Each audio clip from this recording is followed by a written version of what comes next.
YCP అధికారంలో ఉన్న 5 ఏళ్ళు యువతని ఎంతగానో ఆదుకున్నాం. వాలంటీర్లు ఉద్యోగాల పేరుతో ఒక 2,50,000 ఉద్యోగాలు ఉద్యోగ కల్పన చేసాం.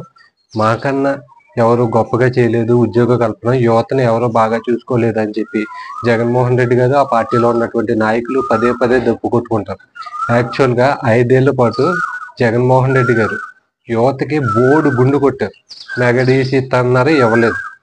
నోటిఫికేషన్ ఇవ్వలేదు, ఎగ్జామ్ కండక్ట్ చేయలేదు, ఏమీ చేయలేదు. ఆ విషయం పక్కన పెడదాం. కానీ గ్రూప్ 1 మెయిన్స్ ఎగ్జామ్ విషయంలో ఎగ్జామ్ కండక్ట్ అయింది. రిజల్ట్ డిజిటల్ విధానంలో ఇచ్చారు. అది అభ్యర్థులకి నచ్చలేదు. మాన్యువల్ విధానంలో రిజల్ట్ కావాలని చెప్పి కోరారు. కోర్టుల దాకా వెళ్ళారు. కోర్టులు కూడా మాన్యువల్ విధానంలో వాళ్ళకి రిజల్ట్ ఇవ్వండి అని చెప్పి కోరటం జరిగింది. అలాంటప్పుడు ఏం చేయాలి? చిత్తశుద్ధి ఉన్నటువంటి ఏ ప్రభుత్వం అయినా అధికారుల చేత ఏ విధంగా పనులు చేయించుకోవాలి?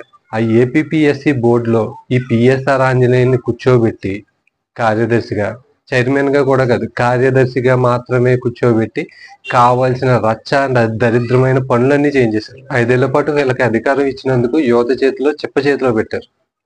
ఆ ఏపీపీఎస్సీలో కార్యదర్శి కింద పిఎస్ఆర్ ఆంజనేయుల్ని కూర్చోబెట్టి ఆల్రెడీ కోర్టులు చెవాట్లు పెట్టిన తర్వాత డిజిటల్ విధానంలో రిజల్ట్ వద్దు, మాన్యువల్ విధానంలో వాల్యుయేషన్ చేసి రిజల్ట్ ఇవ్వండి స్టూడెంట్స్కి అని చెప్పి స్పష్టంగా చెప్పిన తర్వాత ఏపీపీఎస్సీలో ఆధ్వర్యంలో సీనియర్ లెక్చరర్లో ప్రొఫెసర్ల ఆధ్వర్యంలో వాల్యుయేషన్ అనేది చేయించాలి. యాక్చువల్గా ఇది పద్ధతి అయితే.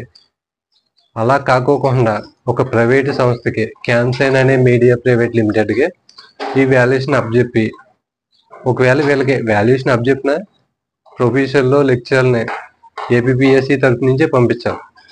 అలా చేయకోకుండా ఆ క్యాన్సైన్ మీడియా సంస్థకి మీకు నచ్చిన వాళ్ళు తీసుకొచ్చి వాల్యుయేషన్ చేసుకోండి, అది కూడా ఏపీపీఎస్సీ సంబంధిత క్వార్టర్స్లో కాదు, బయట ఎక్కడో మంగళగిరిలో ఉన్నటువంటి హాయిల్ అండ్ రిసార్ట్లో క్యాన్సైన్ మీడియా ప్రైవేట్ లిమిటెడ్ అధినేత అయినటువంటి మధుసూదన్ కూడా ఈరోజు పోలీసు వారు విచారించడం జరిగింది.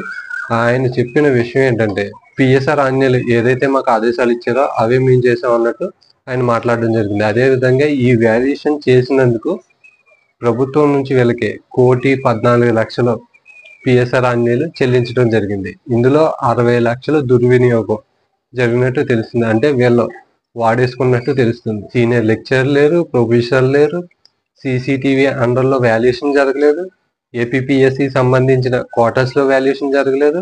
ఈ మొత్తం కథ అంతా వైసీపీ అధికారంలో ఉన్నప్పుడే జరిగింది.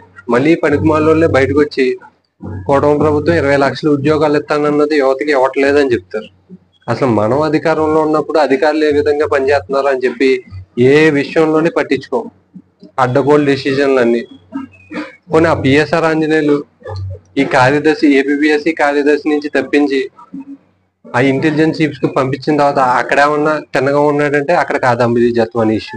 ఇప్పుడు ఆ కాదంబరి జత్వాని ఇష్యూ నుంచి ఏమన్నా బెయిల్ వచ్చినా కానీ ఈ ఏపీపీఎస్సీ సంబంధించిన ఇష్యూ నుంచి అయితే ఎట్టి పరిస్థితుల్లోనే బెయిల్ వచ్చే అవకాశాలు అయితే లేవు. వైసీపీ ఓడిపోవడానికి చాలా మంది చాలా రకాలైనటువంటి రీజన్ చెప్తారు.